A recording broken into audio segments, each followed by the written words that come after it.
You're listening to the Vacation Rental Success Podcast, and this week's episode is brought to you by the kind sponsorship of Minute.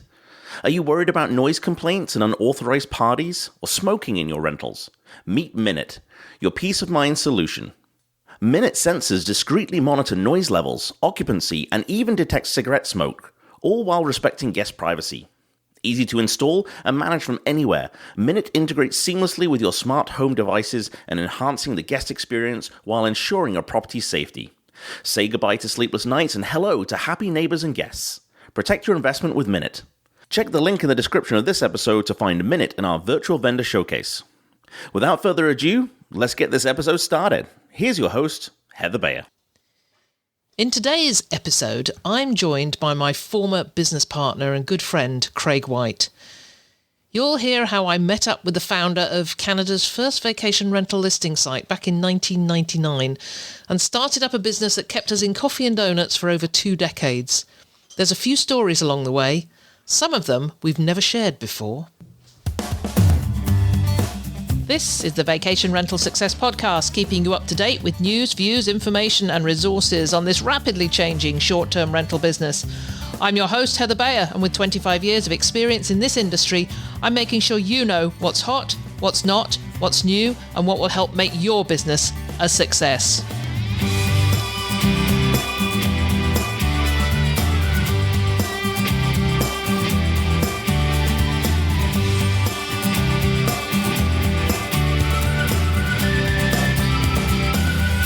Hello and welcome to another episode of the Vacation Rental Success Podcast. Happy New Year. It's 2024. Hard to believe it's nearly 2 years now since I sold the business. Well, it'll be 2 years in June.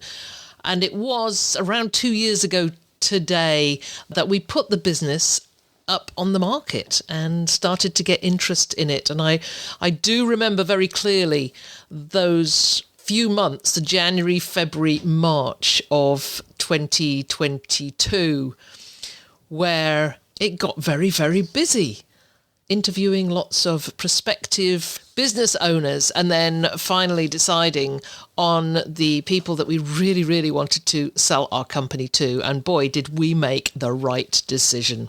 You've heard me talk about this before. But anyway, can't believe that that's 2 years ago.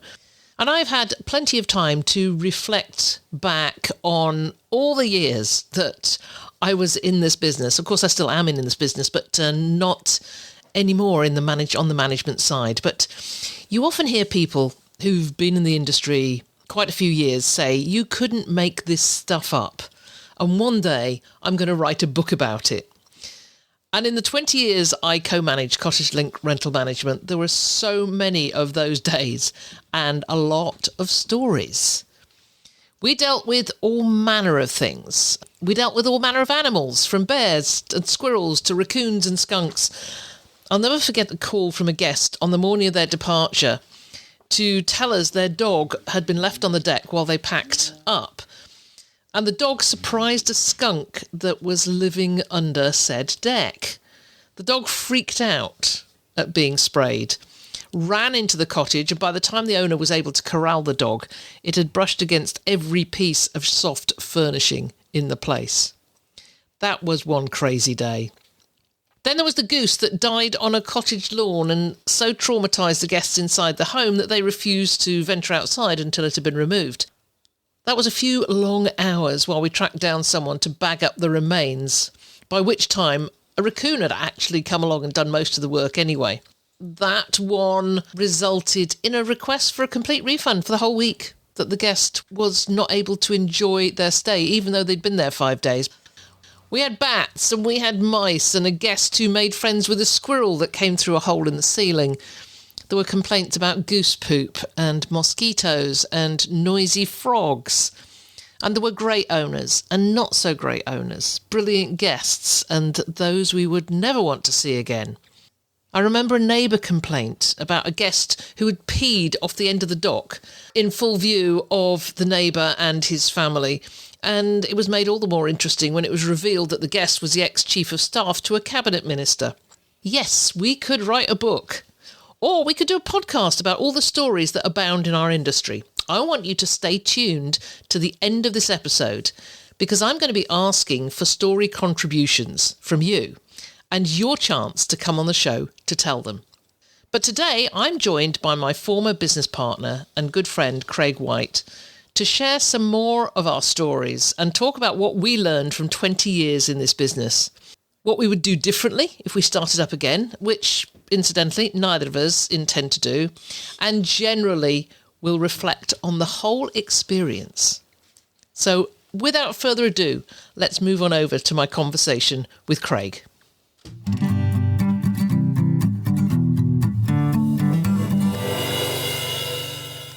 Well, I'm super delighted to have with me today my ex, my former business partner of 20 years at Cottage Link Rental Management, Craig White.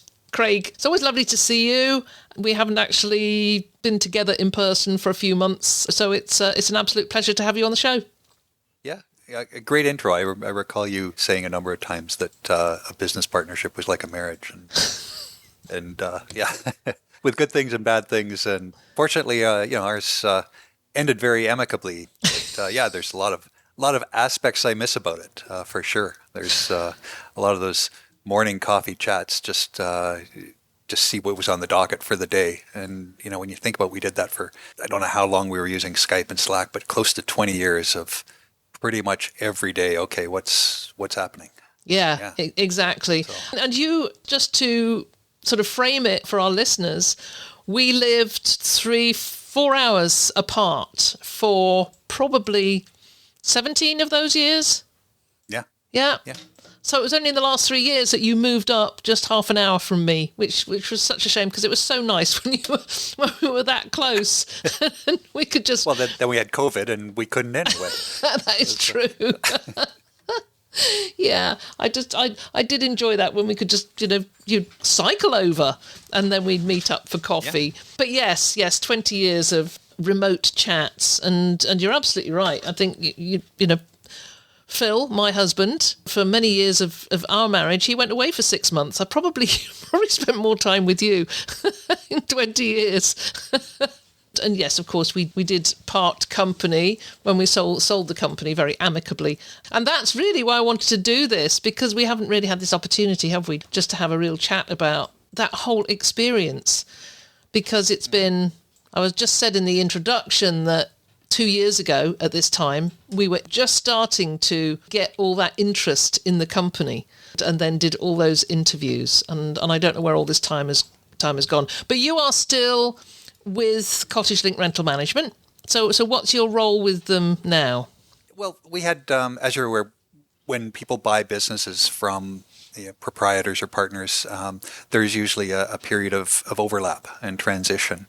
And I think that was something that we both wanted, like you and I as partners and the buyers of the business.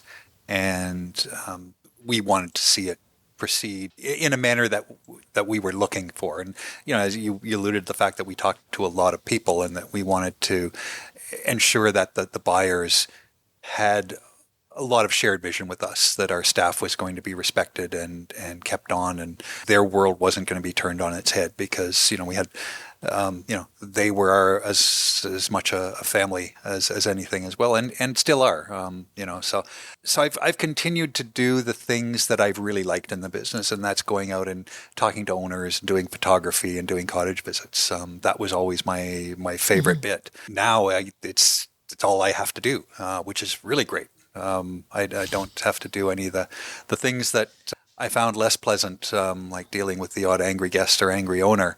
And I can, but when you don't have skin in the game, as they say, it doesn't create the same level of stress. When the buck isn't stopping here, it gives you a little more leeway to deal with the situation in a less stressful ethos. So I've just really enjoyed this time because it's not full time. It's sort of hours when they're needed. And then I do some, I get on the phone with the new owner periodically, and we'll talk for a couple hours at a time just about how the business is going and thoughts and any challenges that they face and what I think of them and what might be a good strategy and how to handle them. So from that aspect, I've got the best of all the worlds right now. I don't know how long that will go, but right now I'll ride it. I'm enjoying it. Yeah, it's funny because I was able just to walk away after, I think, 3-4 months, just say, okay, I don't think you need me anymore. And it was sort of mutually agreed that I could step away. And, I think about the staff a lot. And still, I'm still connected with most of them.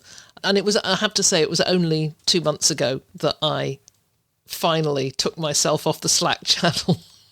Because, we love the new owners of the company, Justin and Pete, and I know a lot of people listening have met Pete. He's been at conferences and has certainly made himself known, because everybody I talked to said, "Oh yeah, I've met the people who bought your company," and they've just done a fantastic job.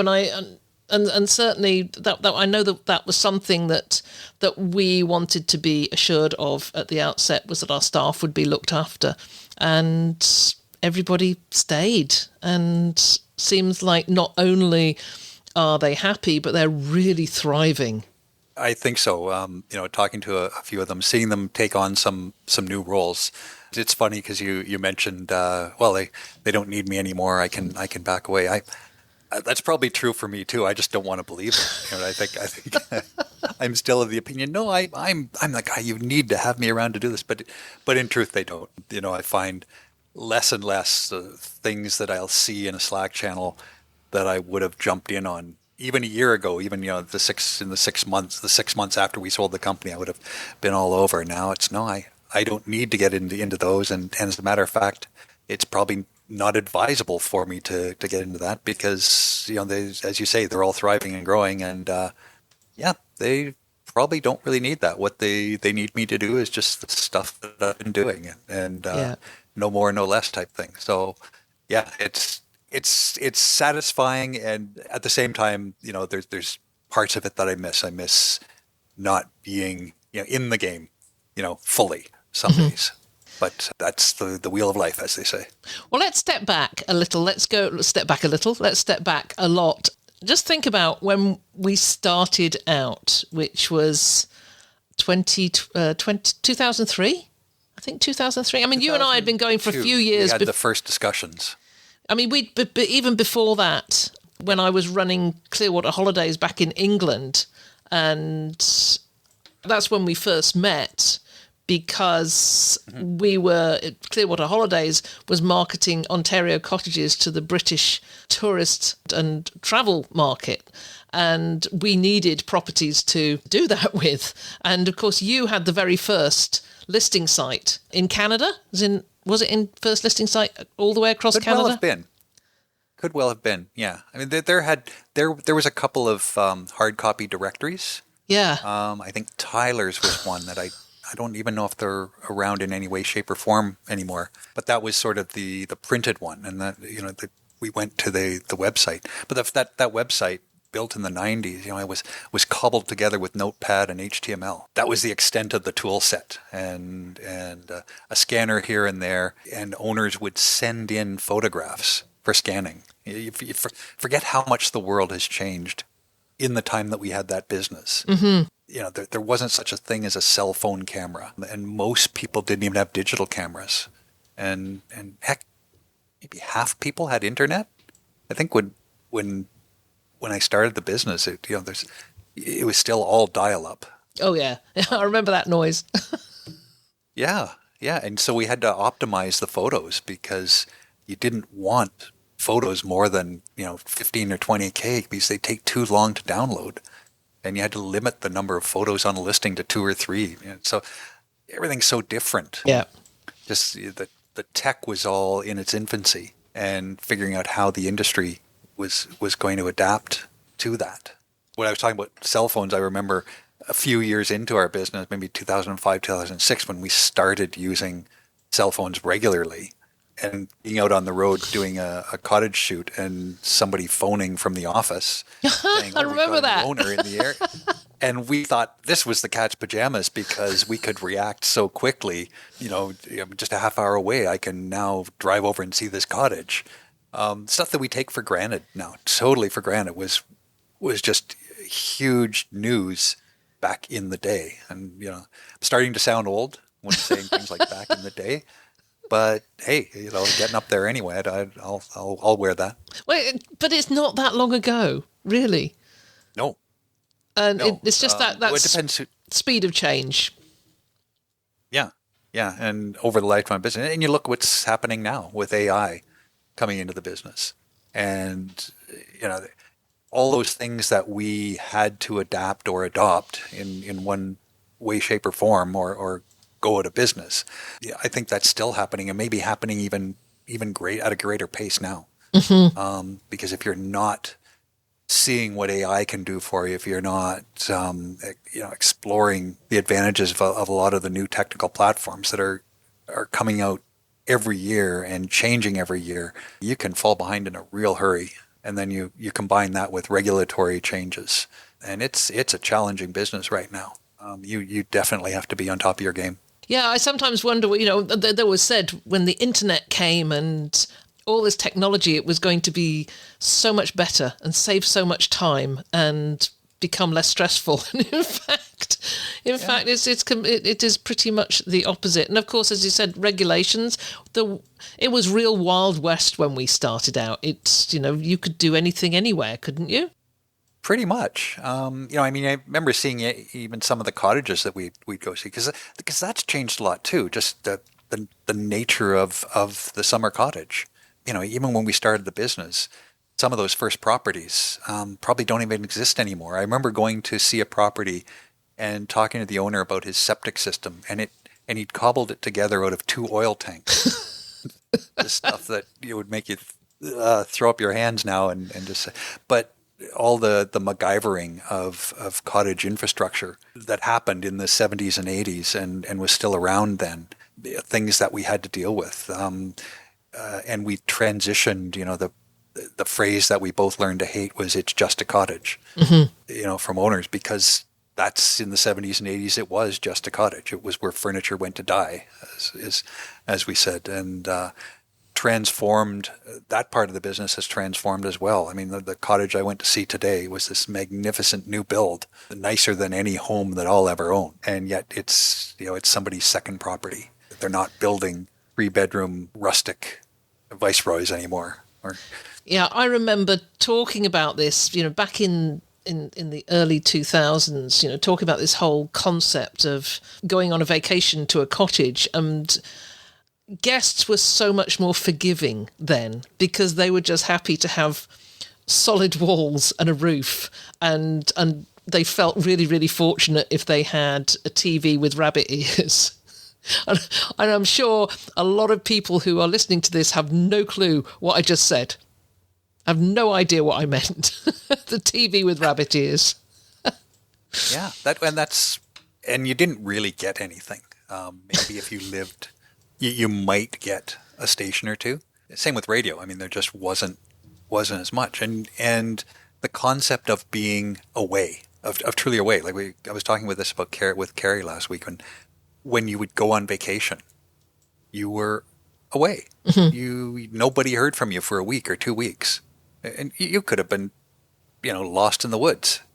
Nobody knew, but nobody was worried about it either because you weren't checking in. Now, I know, we're driving down to Texas. You were checking in with the kids. How are things going today? And if they didn't hear from you for 24 hours, like, oh, is everything okay? It just wasn't like that. You took off, you locked the door, you left the office. Mm-hmm. Nobody expected to see you, and people just assumed that you would be okay, I guess. I mean, another of these expectations was about cleanliness. And when we started, I remember going to see one owner who said that he made his cottage ready at the beginning of the season, and then he went back at the end of the season to do the cleaning. And can you imagine that happening these days? Because those expectations of what a vacation rental should be like have changed just phenomenally. As I said, people used to be very forgiving. It was just somewhere to go and vacate, to sleep, and it didn't matter if you're sleeping on creaky old bed with grandma's old mattress and a ratty old comforter. And you remember those as well. And now, of course, and I'm sure the cottage you went to today personifies what guest expectations are now. Oh, very much so. Very much so. And the other thing is what people paid for those cottages. You know, there's nothing under $1,000 a weekend. Well, nothing under $2,000 really. And yet, I think when I started renting cottages with our kids back in the early 90s, I think the first one we rented was $250 for the week. But again, it came with the $250 set of expectations. Yes. But everybody was fine with that. You know, the owners and guests. And that was the standard cabin rental. You know, even in movies, you'd see I remember seeing this in a movie someplace in Quebec, and the owner would go up and open it up in April, and then he'd go back in October to close it down, and guests got what they got depending on how clean the previous guests left it. Yeah. This happened even in terms of, guests sort of got caught in that mentality too, because I think we had that cottage one of the early years, and the first guest in there was saying, "Oh, well, we'll leave the ketchup and mustard behind for the next guests." And of course, the next guests get in there and saying, "Oh, this must belong to the owner. We'll buy our own." And then sort of everybody having that same idea. So that at the end of the summer, there's 6 ketchup, 6 mustards, 6 relishes that nobody wants to touch because they don't know where it's been, and it all winds up in the dumper. Yeah. I still have that conversation with people these days about, what should we leave in terms of foodstuffs in cupboards? Because I remember going to one place, and in those days, most of our owners were using their properties a lot. So they would just clear out for a week or two and rent it out for those couple of weeks when they weren't there. And of course, left absolutely everything. So cupboards would be absolutely jam-packed of stuff. And that, of course, is just, you wouldn't even imagine that these days.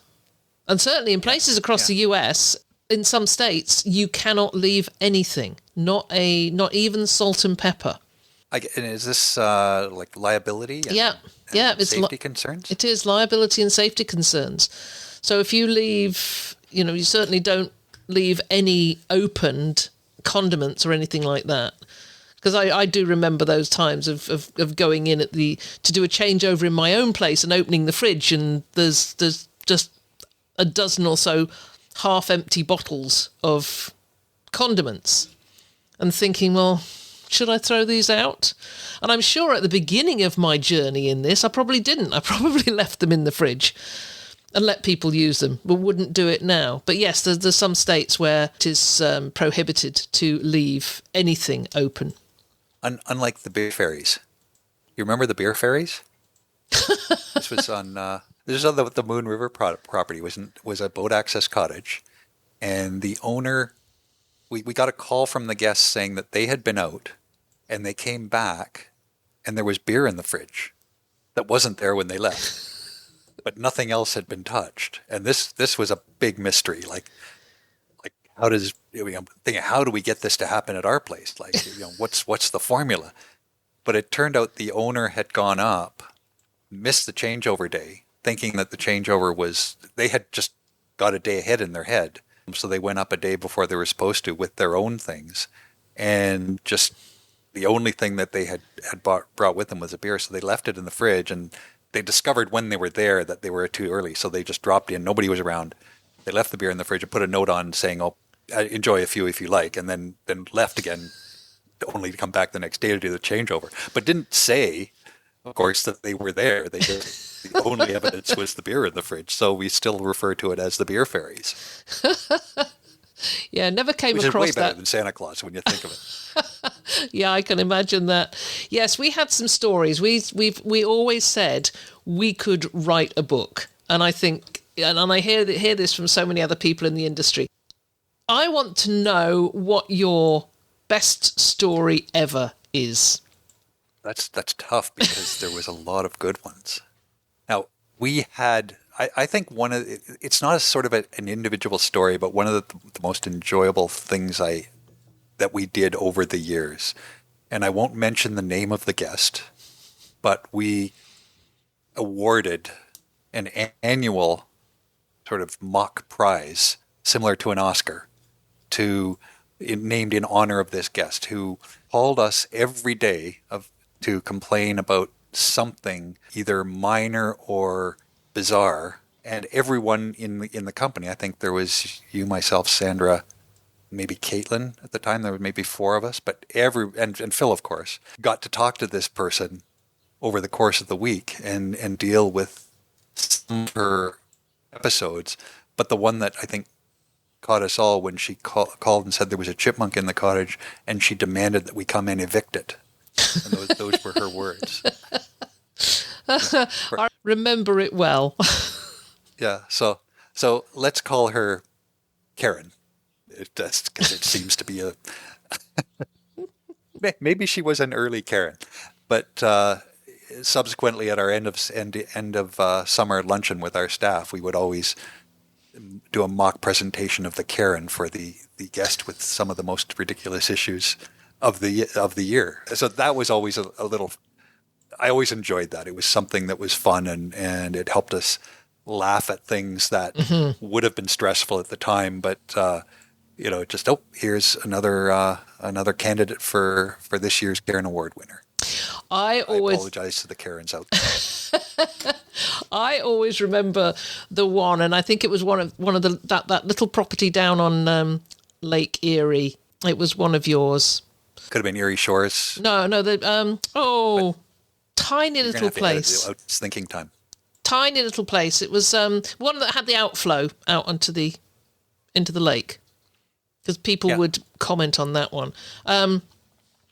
But that was one where there was a couple in there, and the guest complained from the moment they arrived, and the fridge broke down. Do you remember that? The fridge broke down. Oh, right. And the owner... Doorway to Summer, that's the one. And the fridge still have that one. Yeah. Fridge broke down, and the owner said, "I'm so sorry. I will do something about this. I will get you a replacement fridge." So he delivered a replacement fridge, and that was sort of okay for her. And then the following day she called, and was it air conditioning? She said it was too hot. She was too hot and the air conditioning wasn't working. And we said, well, it didn't have air conditioning. So it wasn't advertised as having air conditioning. However, the owner went out and bought a little air conditioning unit, and he delivered it to the property. And then she complained that the owner had woken her up at 9:30 in the morning, delivering this unit to deliver something to make her life easier. I think that was the moment when Phil was instructed never to talk to guests again, because he did talk to her, and I'm not sure if he actually called her princess, but I know he did say something about not forgetting your tiara on the way out. And that was the moment we said, okay, you never talk to a guest again, and he did not. Well, we had often joked that, and I mean, we should preface this with the fact that 99.9% of guests are wonderful. They were. I mean,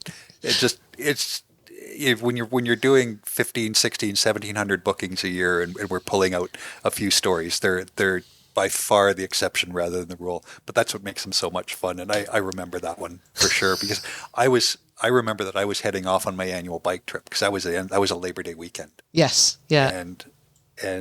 And you texted me, because I happened to be riding very close to that place, and you said, "Don't go anywhere near it."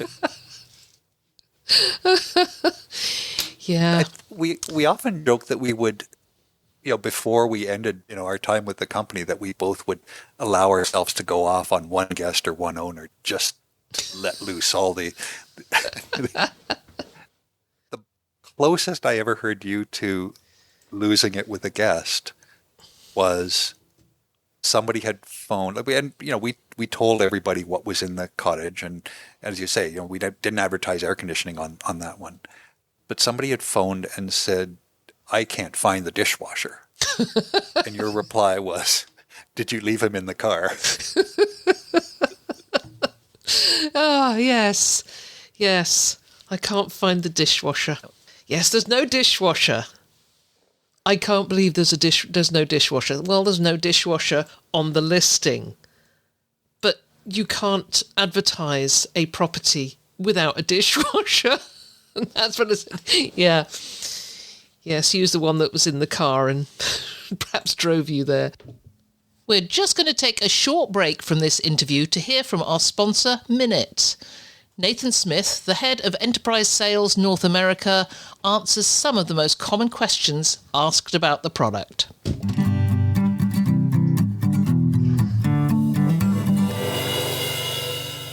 So welcome back, Nathan. We all want to be responsible operators, but sometimes overcrowding can happen in a property without our knowing about it. Minute has a solution for this called Crowd Detect. Can you tell us about that and how it works?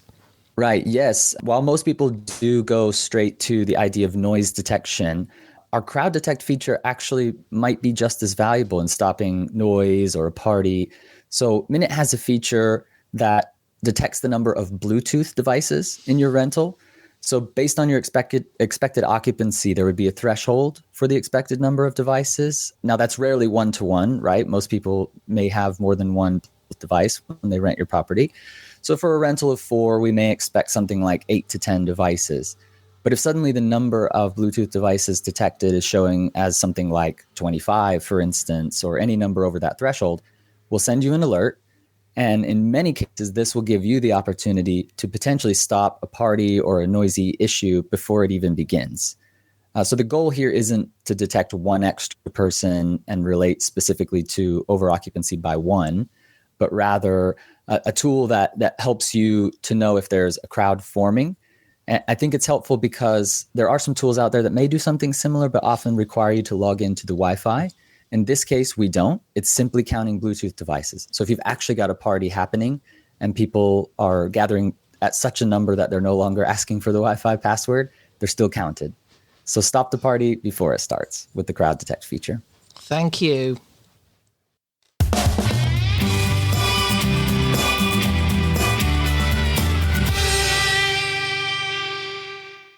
I was at ResFest a few years ago and talking to people, and one of the common threads was trying to get people to read something was next to impossible. Like you had to, just getting information to guests, like you need to read this, but it doesn't happen. Things like what date to check in or the address of the property.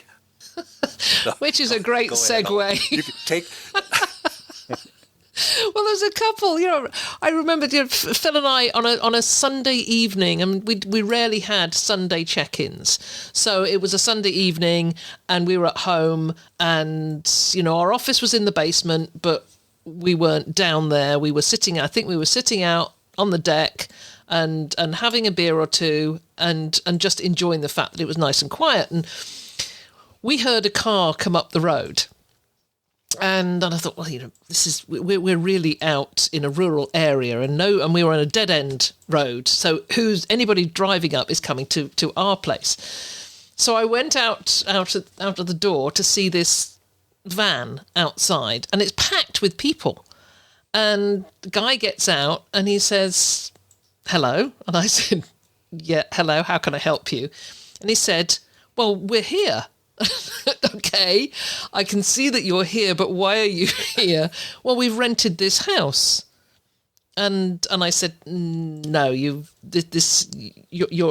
incorrect. We've got an issue here because this is my house. He said, no, I've got the address here. This is we've rented this for a week. And I said, well, and he's showing me some paperwork, our paperwork, and it's the booking confirmation. And he's pointing to the tiny little footer at the bottom of this. He said, look, here's the address. And I said, yeah, that's our office address. The address you should be at is the one that's in very large letters at the top of this piece of paper that you're holding, with a picture of the property, which looks nothing like the one that you're sitting outside right now. And that was difficult. He had given this information, this booking confirmation information, to a nephew, and because he didn't know how to set up his navigation system. So he asked his nephew to put the address into his GPS. So the nephew took the address from the footer of this piece of paper and put it in his GPS. Now, this family had got in their vehicle and they had driven 2.5 hours in the opposite direction of the location that the cottage they actually booked was. They were going to the Bruce Peninsula, which is it's a wonderful vacation area about 3 hours north of Toronto. We were in a little village, not necessarily it was beautiful, but not as nice as the Bruce, 2.5 hours east of Toronto. So there's 5, 6, maybe 7 people in this van. And it's 7:00 in the evening. And, what do we do with these people? I'm not letting them, they're not coming in my house. So we did, we had a little discussion and we sent them on the way in the right direction. And he was okay with that. He understood that this mistake had been made. And he said, okay, so how far do I have to drive? I said, well, 5.5 hours from here. And you'll go past your house on the way.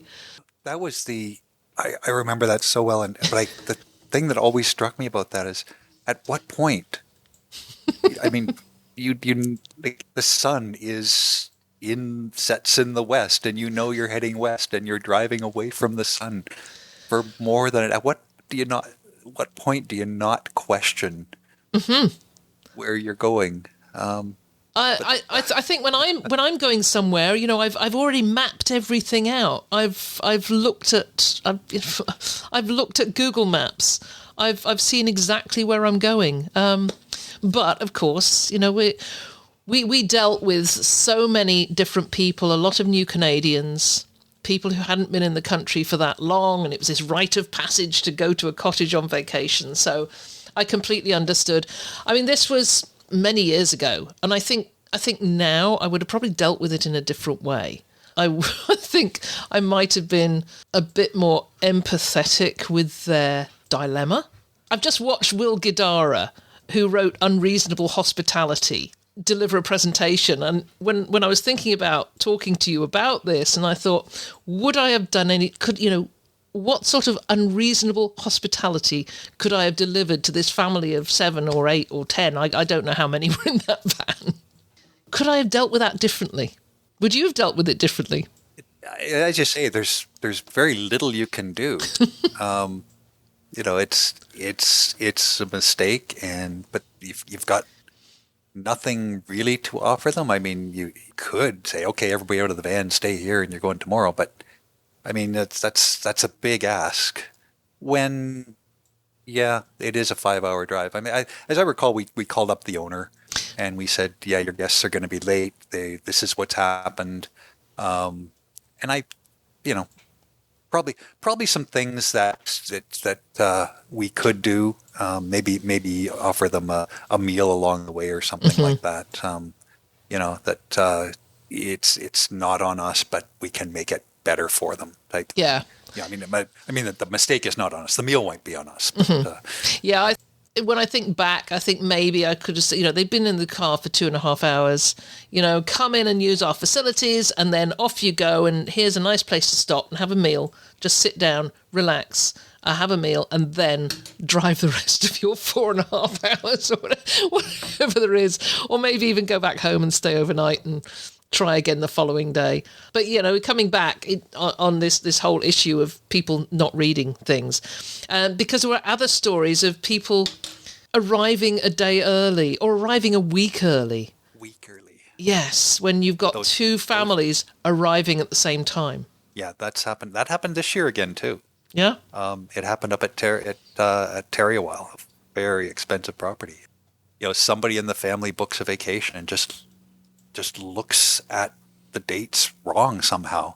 And I guess just in their head, you go down that tangent of planning for a week, and it takes sort of one mistake, because you don't really do that double check, right? You say, I'm going to book this week, and then maybe something happens somewhere that, no, I'm going to book the next week. But there's a disconnect. And this is what happened. We had 2 families book. And I mean, when we first get the call, it's always like, it gets all your stress levels shoot up, because did we make this mistake? Did we double book somebody. And, fortunately with the booking systems that are in place now, that's almost impossible to do. And of course, the first reaction, I think the normal reaction of a guest is to utter blame on the place that rented them the cottage, saying that they made the mistake. And fortunately, we've got the paper trails of, here is your booking, here is the dates, here is the reply to your notes asking about the dates, here is the reply to that reply that you replied to and all the email chains, because you would never want to get into that discussion of whose mistake it was. But that's a really tough one because there really isn't a whole lot to do. But the problem is they've booked their week off, and they don't have a cottage. And the worst part is they've paid for it, because it's, unless we can re-rent that following week, and I think we did in one case, fortunately. But unless you can do that, they're not only out their vacation week, they're out for a week's worth of cottage rental, unless the owner is willing to, be a very nice guy about it. But those are tough to deal with. And a lot of it depends on, I think, on how the guest comes to the table with it. Okay, I remember the people that arrived a day early at the place down in Lake Huron, down by Sarnia there, and just called up the caretaker and ripped into them for not having the place cleaned and ready for their arrival. And that the poor caretaker, almost in tears, called us and asked what's happening, and then telling these people that no, you weren't due for another 24 hours, which is normally the time that the cleaner and caretaker go in there and do that. So I think those are the ones that are a little tougher to have any sympathy for the guest, is like, you made the mistake and then you started yelling. That's, I mean, for those ones are forever the fodder for stories in my mind, right? But the ones that come back and, say, yeah, we made the mistake, what can you do to help us? That's, I think that sets a whole different tone. Yeah. It certainly taught, the whole thing taught me a lot about how I react to situations, and how, that knee-jerk reaction you have. And I think now, after all these years, I'm much more likely just to count to 10 and just evaluate the situation before leaping in, and I never shouted anyway, but before getting angry or irritated, now I will do a little bit of reflection on, what the situation actually is before I take that action that might put me into a situation that becomes a bit more difficult. You don't want to be that guy. I don't want to be that guy. Or that girl. Right? No. And it's made me a better customer, for sure. Certainly if I see someone in with the in-training badge on at Tim's, or something, and they're screwing up the order, I'm not going to come down on them and just say, oh, hey, you get it. You're doing great. Good luck with stuff, right? And minor things like that. And I have to say that I've learned something the other way as well.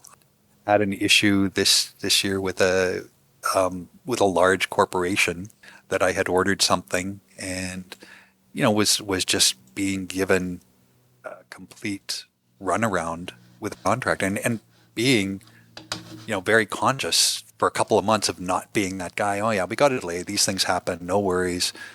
Et cetera, et cetera. Eventually, it got to the point where I realized that this was never going to happen. And I started to read some reviews of this business that were basically the same experience, and things were not. So I had to actually take the other track, and that was to become that guy for a few days to get this to happen. And in my head, I'm thinking, oh, I'm being terrible. But sure enough, that worked. Right? Knowing that the person on the other end of that phone does not want to spend another day dealing with me. So they're going to, serve my request. And I always found, the people that I talked to along the way in that journey, I made sure just to understand, I know this isn't you, and I know this wasn't your fault, and I don't want to be this guy. But so I kind of turned that knowledge around and used it that way as well. I'm somewhat ashamed to say, I guess. It's something that I don't miss. I never was able to handle conflict very well. And either way, either being one who was creating the conflict or one who was on the receiving end of it. And I think when I walked away from the business, and I know that, that first summer, because we closed the business in June, so leading into a very busy summer. And that was it as far as I was concerned. And I know that you dealt with quite a few issues through that first summer. And I'll say sorry now for not helping you out on that one. But again, dealing with them, from a different perspective. When we hired someone to take that on, mm-hmm. our rationale for doing that was they wouldn't have skin in the game, right? It's they're just dealing with it very agnostically. Yeah. Whereas for owners of a business or the owner of the cottage, it's very personal. And things where you get into a he said, she said, especially things about cleanliness, where an owner says, I've left this sparkling clean, and the guest arrive and says it's filthy. Well, when it's that far apart, either you have widely differing standards or someone's not telling the truth. Mm-hmm. And we have no way of knowing who that is, but we're caught in the middle of it, right? We're the only persons who haven't been there, and yet we're the ones expected to come to a resolution. And that was always the most stressful for me, is things that didn't have a clear path. Like if something broke, if plumbing failed, mm-hmm. The guests, sure, we'll give them some a bit of leash to be angry and yell at us because, it's their vacation for sure. And we get that the owner's frustrated, and that's fine too. So we can take a little bit of both of that, but the path is clear, right? Everybody's working toward the same goal. Everyone's version of what happened is the same. It's when you get differing stories that was the really tough bit. Mm-hmm. Yes, you just recalled then, when we first brought somebody in to deal with that, to deal with those issues. Just happened to be your son, the very first law student that we brought in. And I think that was probably one of the best things we did. And the premise was, and this is what we learned from the owner of another rental company, one of our competitors, who I met at a VRMA conference. And I think we met, we had coffee, we were chatting, and I said, so what's the best thing you've ever done for your business? And he said, absolute best thing we've ever done was to hire a law student to look after our issues in the summer. And I said, tell me about this. And he said, second year law students, they've probably done courses on mediation, arbitration, these types of things, and they want to practice this. And this is what we did. I remember coming back and mentioning this to you, and you said, oh, Austin's a law student. And he came and joined us for that summer and was amazing. And what was the expression that he used in a letter that we used for years and years afterwards? I'm not sure. Oh, the full force of the law. Oh, that was actually later. That was Jacob. Oh, was it? Oh, right. Yeah, that was a later student. That was 3 or 4 years into that sequence. And just for listeners, you should mention that we eventually made that a permanent position. And we hired somebody who's still in that role and does it marvelously. But yeah, it was prototyped and fabulous advice, certainly, to get someone just to deal with those things. I mean, the other thing that we learned from that owner was the saying that you told me was, what is the cost of being right? Mm-hmm. And how much we use that through the years of our business. I think that was maybe the one of the biggest learnings of all. Consider the cost. And no matter how much you retold yourself, it was always you pulling back from something and saying, I don't need to be right about this. Mm-hmm. I need to make an effective business decision to make this conclude satisfactorily for as many people as possible.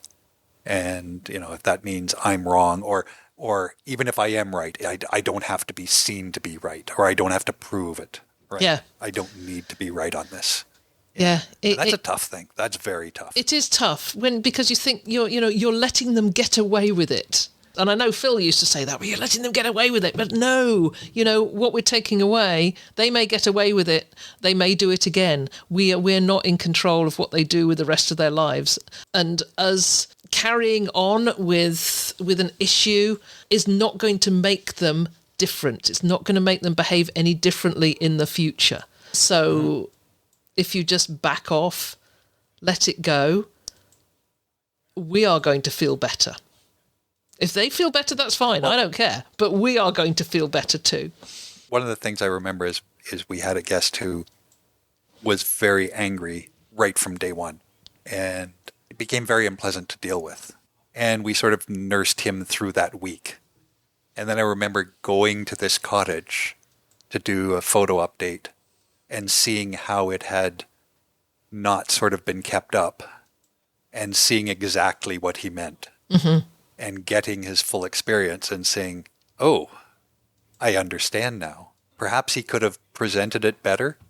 And in truth, had his presentation been a little more effective or a little more, what's the word, something that emphasizes more a teamwork as approach is less confrontational.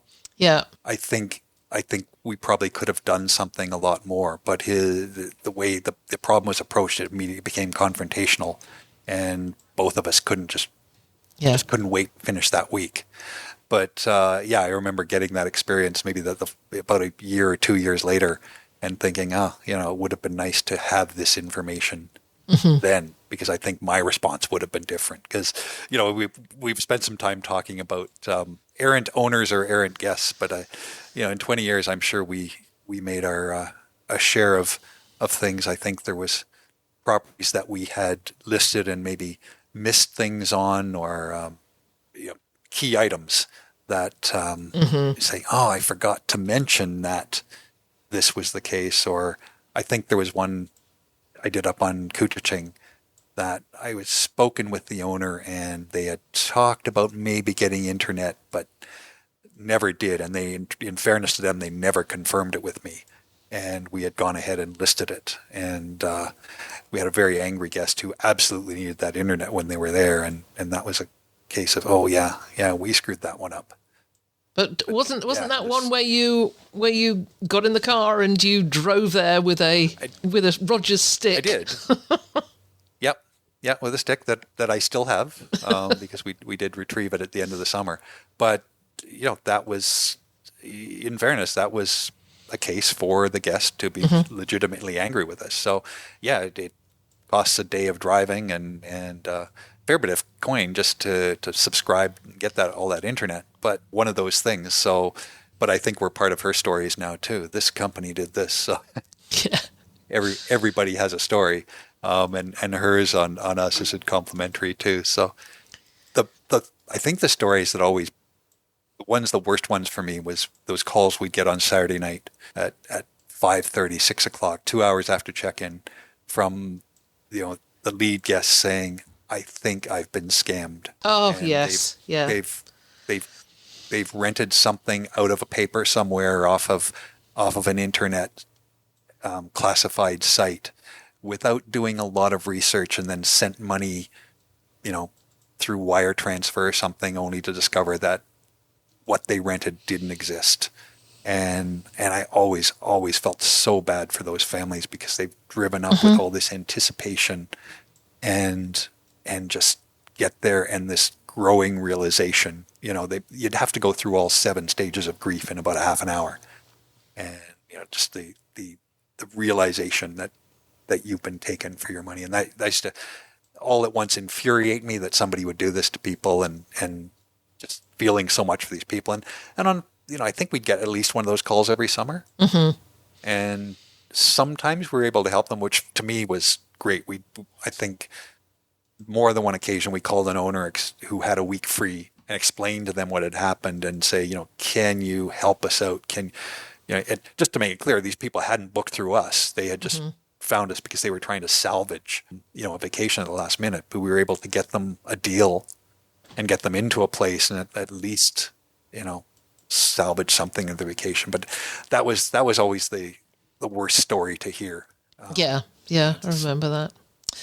Well, we have come up to our time, and I know we could talk for another hour or two or three, and maybe we will in the future. Maybe we'll do this again, and just because we didn't actually touch on any of the wildlife stories, and there's so many of those.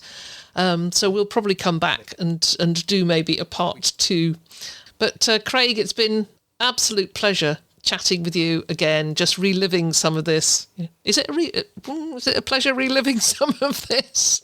Oh, it absolutely is, because even the ridiculous stuff I can still laugh at, and we do have to write the book. Yes, yeah. Loons. The working title is Loons at the Lake. I love that.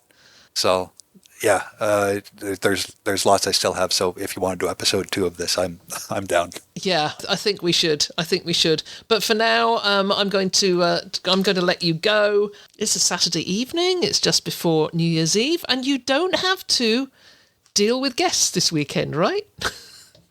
Not at all. Not even the guests here. The ones we had at our place left yesterday, so it'll be a quiet New Year's. Oh, well, I wish you a very happy New Year. We will get together when I get back in April, and we will do that bike ride.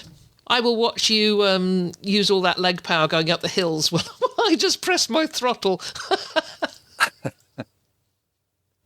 Okay. All right. Thank you so much. Great speaking with you.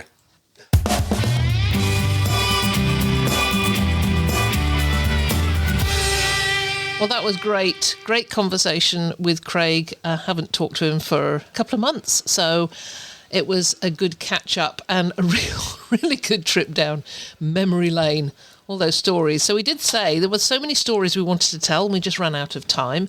So we're going to be doing a part 2 of that in a couple of months. And as I said at the beginning, we're going to do a bit of a shift on the podcast, probably from about April onwards. I'm making a little bit of a shift towards a more narrative, more story-based show. And because of that, we need stories. You heard Craig and I telling our stories. We'd want to hear yours. So if you'd like to be on the show, if you have a story to tell about this business and it would be interesting for other people to hear it, then we'd like to hear from you. Please email me at heather@vacationrentalformula.com. Let me know your story. Kerry Gibson did this. Kerry Gibson from Chalet Huga, who'll be joining me on the podcast next week to talk about community partnerships. She sent me an email a year or so back and said, you were asking for stories, and I've got one. And she shared her story with me, and then we had her on the podcast, and I was so happy to be at the presentation that Kerry did at the Vacation Rental Women's Summit in Nashville just a few short weeks ago. And Kerry is really out there now in the industry sharing her story, and you could be doing exactly the same. So please don't be shy. Send me an email, and we can chat and see how your story could fit into one of our upcoming episodes. So that's it for this first episode of the new year. There's going to be a lot of changes coming from us. You'll be hearing about them soon. And there's a big month of February, the big month of February coming up, which we're calling our Stir Crazy Month, where we'll be spending each week of the month. And we've actually given February 5 weeks because we're talking about safety, sustainability, trust, insurance, and regulations. And each week we'll have one of those themes. So you'll be hearing about that a little bit more. Well, in fact, a lot more over the next few weeks as we lead up into our Stir Crazy Month, because we want to bring these core issues to the forefront of everybody's mind. We want to make sure you really are thinking about safety, sustainability, trust, insurance, and regulations. That's it from me for another week. Looking forward so much to being with you next time. We hope you enjoyed this episode brought to you by Minute. Don't forget to check the link in the description of this episode to meet Minute and discover the best smart device you will ever integrate into your short-term rental business to help protect your investment and keep your neighbors happy. It's been a pleasure as ever being with you. If there's anything you'd like to comment on, then join the conversation on the show notes for the episode at vacationrentalformula.com. We'd love to hear from you, and I look forward to being with you again next week.